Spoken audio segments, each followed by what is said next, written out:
There was an arrest. A 23-year-old Utica College student was arrested for Rudin Amoravic. Do I say that correctly? I think so, yeah. Close, anyway. He was arrested, and is there a deal on the table now?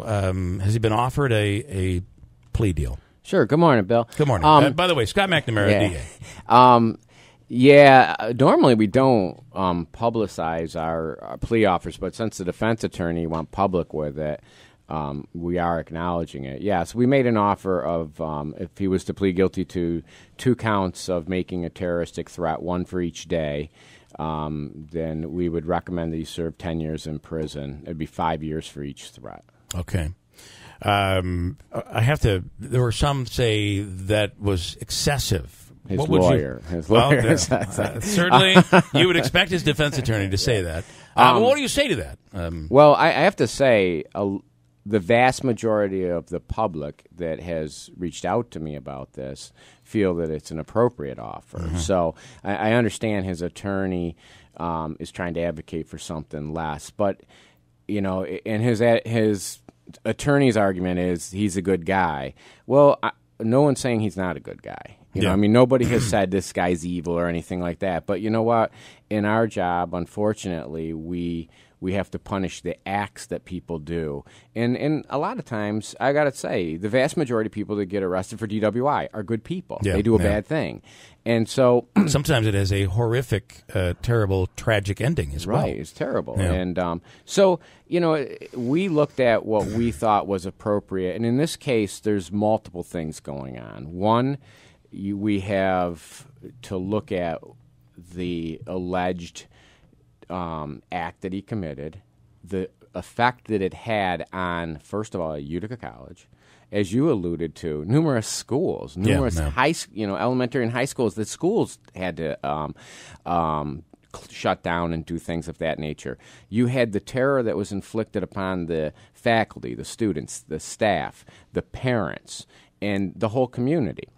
So you take all of that, and then you try to figure out what do you think the right punishment for that is. And then part of this is we also have to send a message to the community, because at that time, which was right after Parkland, which was a mass shooting down in Florida that killed 17 people, and we're having these threats. They were. I have to tell you, it's got to bother you, because it's people like me that are out there on when this is all going on saying, we got to throw the book at these kids. And then when you do, we're like, why are you throwing the book at them? That seems a little excessive, doesn't it? That's great. You guys do that sometimes. But right now, I think we're doing it. Yeah. But, on the day of the first threat, actually, we were dealing with a threat in Camden. So really what part of the offer is also, and it's part of what the criminal justice system does. We set examples, and so if people are going to do these things, you should expect a certain response from the government, and that's really part of this, and part of the offer is that too. So we have to punish him for what he did, and then we also have to set an example. And I have to say, since he was arrested, this stuff has stopped. And I think a lot of it has to do with the fact that all of a sudden people that are thinking about doing this are saying, oh, my God, wait a second. The DA wants 10 years on this guy. We're both fathers. Mm-hmm. My kid comes home and tells me, I called in a shooting threat at a college, shut everything down. My answer would be, what are you, stupid? What is wrong with you? Right. I can't imagine I want to say this carefully. Okay. I can't imagine someone of normal competence would make such a stupid decision. So can you take us into the mind of this kid? Sure. I really can't tell you what his motive was, and honestly I couldn't talk too much about this, but I can say this much about it. At this point, there is nothing to suggest that we're dealing with somebody with mental health issues. Okay. All right. So that's not the issue. And a lot of times, when we have certain crimes, right out of the gate, like, for example, when you talk about Bumbalo, we knew right out of the gate we were dealing with someone that had a mental health issue. We're handling another homicide right now where we clearly know we're dealing with someone that has a mental health issue, and how are we going to address that? In this case, at this point, there's been no indication. And his attorney hasn't really filed any paperwork on that or went down that avenue at this point. You do have to look at this and say, what was he thinking? Like, and to come back the next day and to be watching it happen, and it's like, are you... it baffles me. We talk about today's youth and what do they understand and what they don't understand. And this is a young man, right? He's in his 20s. He's a young man, 23 years old. Yeah, 23. He's not 17. Yeah, you're not talking about a little kid here. I can almost buy I really can't, but let's just say for the sake of argument, I could buy this was a prank. He didn't think that they would get this reaction and cause this scare. After you get the day one terror on the campus, to follow it up with a second threat day two is like, what are you doing? And in addition, that you were in the middle of it, watching it. I mean, watching it from an inside seat. Yeah. And after this all took place, I was getting phone calls with people very upset with me and with the police and everything because they didn't shut the school down the second day. And then I was getting calls from people that were upset that he was in the safe zone. And, so that's the terror that he created. But here's the reality. The police don't know who the perpetrator is at the time. We don't have a crystal ball. We can't say which one of these people did it, and you don't even know if the person is inside. Right. So when you get into a safe zone, basically what gets you in a safe zone is that they make sure you have no weapons, they make sure you have nothing that can hurt anybody, and then they put you in a room. And that's how he got in there. And a lot of the parents are upset about the fact that their children who were terrorized were in the same room as him. The problem is that was part of what he was conducting. He wanted to slip in and seem as if he was just one of the student victims. And that's one of the things that we considered. And you know what? The offer wouldn't be the same if it was a one-call, one-day situation. Yeah. I mean, the second day was, in my opinion, is more disturbing, and that's why we're asking for the time. It's the second day that really changes our position on what he was up to and how we view this crime and how we view what the appropriate punishment is. Just a quick follow-up. If law enforcement felt there was an actual threat day two, they would have closed the campus. Absolutely. You guys had information that said, okay, we're going to keep the campus open, but we'll stay.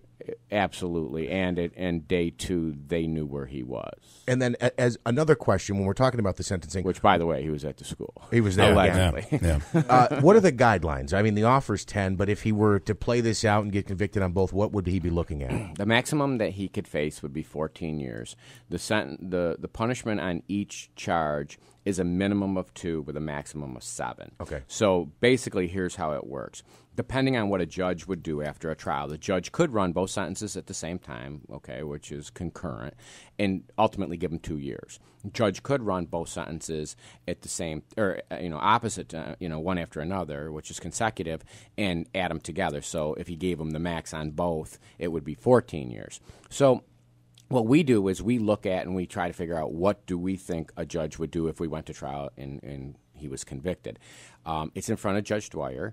Judge Dwyer does not historically, and I've been practicing him most of my career as a prosecutor. Before that, he worked in the DA's office, but he does not typically give the maximum punishment as we had seen in Word of Life. We've seen it in a lot of cases. Caitlin Conley, he doesn't give the maximum, so you can't start off thinking this person's going to get 14 years if he goes to trial. Sure. So we have to kind of figure, what do you think Judge Dwyer would do? Obviously, he doesn't tell us, but, I mean, honestly, we're thinking with his track record, he probably went to trial, be convicted. Possibly we're talking a number 11 or 12. So we pick a number. You got to make some sort of offer to the defendant if you're going to make an offer. So we figure we'll pick a number very close to that, but slightly less. And, that's really how we do every single case. You kind of look at the judge, you try to figure out what the judge does historically, and make an offer.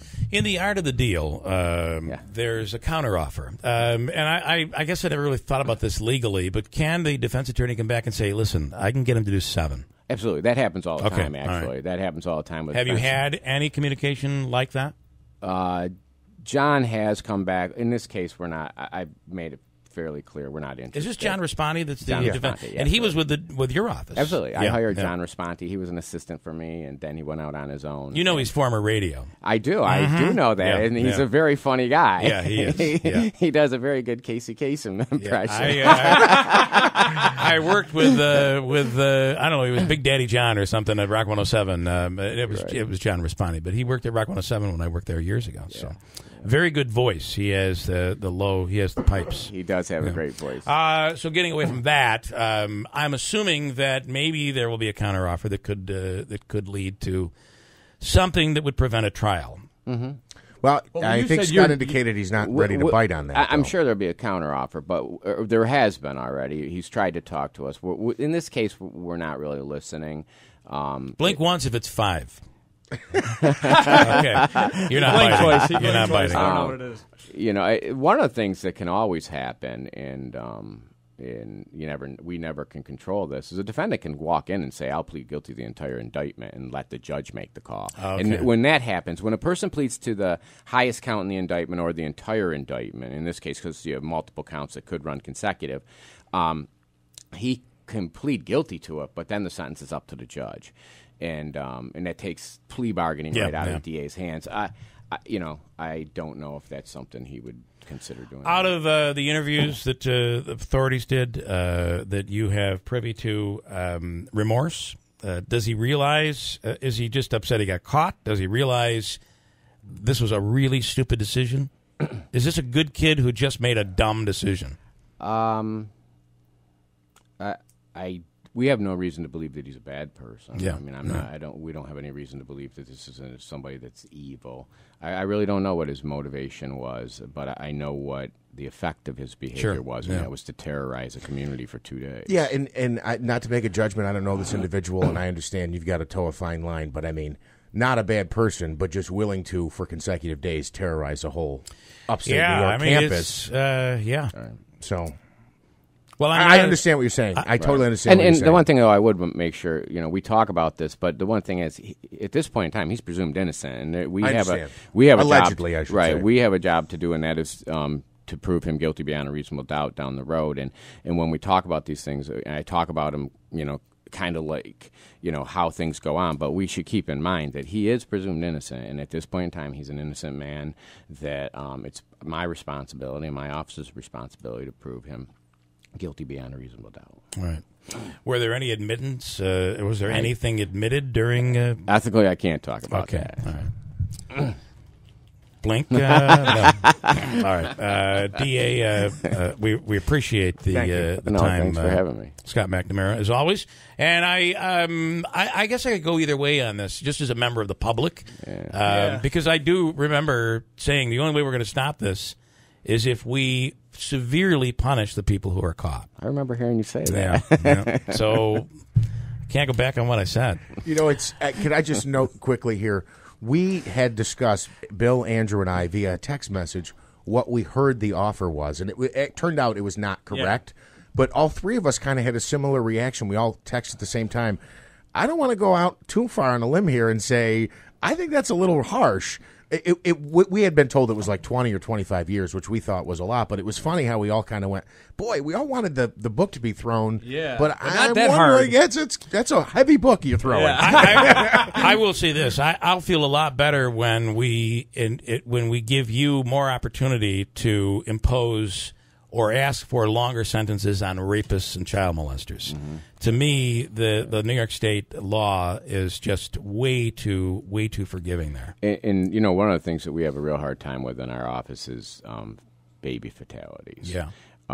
Those are cases where we wish we could get more time, but they're very, very difficult cases to prove because most of the time the baby is injured and there are no witnesses. So we're stuck with forensic evidence, and doctors can only say certain things in court. They can't speculate. Mm-hmm. So they can tell you what the injury is to the baby's head. They can tell you how severe, but they can't tell you how it happened. A lot of times we end up getting, homicides involving babies where we actually feel, that we didn't get what society and what that person deserves. And, those are tough cases. Those are very tough cases. Brian in Utica has a quick question, and we'll wrap it up. Brian, go ahead. Yeah, well, maybe more of a statement. I watched the footage of him at his pre-trial or at his pre-hearing. Yeah. And I also saw the footage of him sitting on the floor. And I understand you have a job to do, but, looking at that person, he looks like a lost soul. And I understand, the 10 years is adequate in your mind. But looking at him and listening to what's going on, there may be more behind the scenes. But if you let the footage speak for itself and let him, when he's at court in the news, he just looks like Yeah, a lost yeah. soul. And I think in some respects, I don't know if that has any bearing on your decision, but I understand you have to let these people know that this isn't going to be tolerated, but I think you should look at him a little bit more. I'm just watching what I see, and I see a lost soul. All right, Brian, I'll listen to the response. Scott, how do you respond to Brian? No, I think Brian's got a good point, and we do look at that stuff. This is where it's difficult being the DA. There are certain things that I cannot talk about. I can't talk about the facts of the case. I can't talk about people's background, criminal history. I can't talk about certain things that we know and we have available to us. So I hope the public understands that not just in this case, but in any case, we look at everything. Yeah, we do look at everything. This isn't we understand that we're affecting people's lives and. And it's funny. No matter what we do, somebody complains one way or the other. But 10. Another thing to keep in mind too: 10 years doesn't mean he serves 10 years. Right, I mean, that's the other thing too. You have to understand when we make an offer of 10 years, that's significantly less. It's less than 8 that he serves. He serves 6/7 of that. Yeah. So you're talking 10 years does not equal 10 years. And I mean, so when you guys talk about it in the media, you always use the number that we offer, but the actual amount of time served is not that number. So when if it's okay, really thank you, quick, Brian, for that question. I thought it was pretty insightful. Yeah. When and if he's eligible for parole, how many years into that sentence? The sentence that he has is a determinate sentence, so he's not eligible for parole. So the way it works with a determinate sentence is the defendant has to serve 6/7. So for every 7 years that you get, you serve, you get 1 year off. So if you just figure that out, 6/7 of 10 is not 10. Obviously, it's I don't know what it is off the top of my head, but it's probably 8 something or about 7. 8 and change, The problem, and I get what Brian's saying. It actually gave me chills when because again, going back to that, we were talking about. There's a study out that says people are lonely, and it's becoming an epidemic. But we know those kids who start out that way. They're loners and they're quiet. In some cases, they're picked on and they don't have anywhere to go. And they don't talk to people.